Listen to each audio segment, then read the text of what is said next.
The Department of Labor and Employment is set to downscale the deployment of Filipino skilled workers to Saudi Arabia by next year. This is due to the rising numbers of unpaid salaries that Saudi Arabian employers failed to shell out to their Filipino workers, which now went up to almost 4.6 billion pesos. We'll have the full story from PTV's Mark Vitalco. According to the Department of Labor and Employment, about 9,000 OFWs have not received their salaries for 2 years in the Kingdom of Saudi Arabia. Labor Secretary Sylvester Bello III asserted that the government will surely not let this issue come to pass. To initiate its action, the Labor Department is planning to scale down the deployment of OFWs to the said Middle Eastern countries starting next year. I brought this matter to the attention of Saudi Arabia Ambassador Buzairi to request the Saudi government intervention for our workers.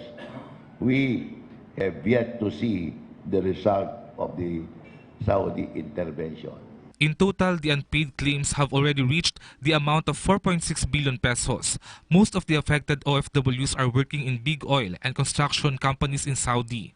The scaling down will not greatly affect the balik manggagawa, as this will be on a case-to-case basis.